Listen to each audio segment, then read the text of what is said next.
Are you considering applying to Brown? Do you have questions about the academics or the campus culture?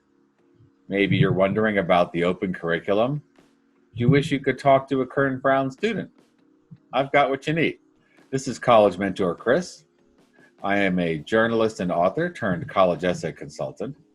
After working one-on-one with more than 300 students on their college admissions essays, I'm now offering online college essay workshops. If that might be of interest, you can find information on my website, collegeessaymentor.com. For more information about Brown, I'm going to be talking to Timmy, who is finishing his sophomore year. If you find the interview helpful and would like more of the same, be sure to subscribe to College Mentor Chris. Fire away, Timmy. So my name is Timmy. I go to Brown. I'm from Portland, Oregon, studying economics. I'm also on the fencing team at Brown. For me, Brown was always the top choice for a few reasons. Obviously, the open curriculum is a big thing. I just thought that I would get more by being required to do what I was required to do in my major, and then having the freedom to pick other stuff. I thought I would get more out of that than being required to meet requirements in different segments.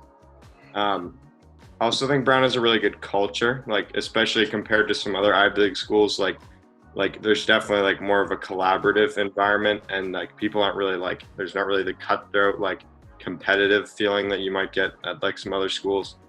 And that was really appealing to me. You can expect more or less the same requirements in your major that you might find at other schools. It's more just for me, okay, this last semester I took 3 classes into my major, and then I had a 4th spot to fill up. And, I could just sort of look for classes that I seemed interesting, for the 4th spot, rather than being oh, I have to meet, X distribution requirements. So it's definitely not a total free for all. In practice, it's more just I guess you have more freedom to figure out what are you going to do with these extra spots that you have. And what about the pass-fail? Is it correct that you can take as many courses as you want pass-fail? You can literally take anything pass-fail. People always say that, oh, I know this person who took every single class they ever took at Brown pass-fail. You don't really run into people who do that. It's not really common to take courses in your major pass-fail. That's generally considered poor form. There's a not insignificant amount of people that will pass-fail everything outside of their major. So do you feel that in practice having that pass-fail option makes you more willing to explore or try stuff that you otherwise wouldn't? I think so, definitely. I was kind of interested in some of these philosophy classes, but I knew they were very hard and writing intensive. So it's I was able to just kind of go in and pass-fail them, something that wasn't super important for my major. And I wasn't sitting there worried about what I need to do to get an A. It's really kind of an interesting dynamic you get when you pass-fail it, and you kind of approach it with the right mindset, is that you are kind of learning because it's interesting. Did you have any help or guidance? You also have this thing called a Meiklejohn advisor, a MIC, which is either a sophomore or junior. I think sometimes a senior. It's cool because it's literally just someone who was recently a freshman at the school and is now become pretty acclimatized to the school and can kind of guide you through that. So they're pretty helpful. You meet with them as you sign up for classes. Let's say we take a look at people on your hallway, either freshman year or last year. Who's there? Where are people from? What kind of stuff are they interested in? People are from probably not totally all over, definitely a disproportionate amount of people from California and New York, but you will find a lot of people, a lot of international students. I remember reading somewhere a ranking that Brown is either 1 or 2 in the country for either undergraduate teaching or something about the relationship between students and teachers. Well, one thing that's nice is Brown is mostly undergrad. So in terms of the professor's time, outside of that, they're going to be pretty engaged with you.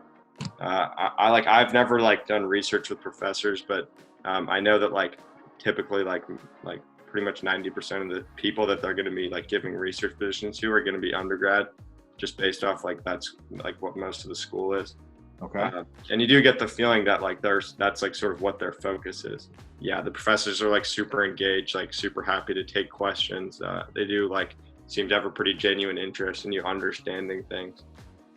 Super available at office hours. Like the times I've not been able to make office hours, they've been like more than happy to meet outside of that and like take like time out of their own like personal time that they're not required to meet with you. I think of Brown as being a very socially and politically liberal place. Is that true? Yeah. It's funny. I consider myself pretty liberal going to Brown, and then when I get there, I honestly like got the feeling that I was a little bit more moderate compared to some people. But what you find like as you spend more time there is that like obviously like if you take the average of everyone, like it's pretty liberal, but it's like the most like the like most extreme like voices that you hear are going to also be the loudest. Be prepared for like a very like politically liberal culture, but it's definitely not all that you think. It's also like people, it's very positive, and there's a culture of like openness and like being kind of buddies with like, you know, the people that live next to you, and like also very collaborative. Like I think I've like almost never have I like worked on a problem set like only by myself. Like very common to find study groups, and like people are just like pretty happy to help other people out. Thank you so much for taking the time to talk to me. Of course. And good luck in 2 more years.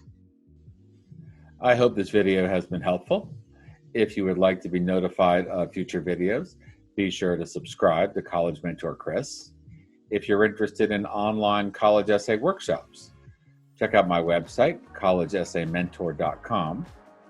Thanks for listening. See you next time.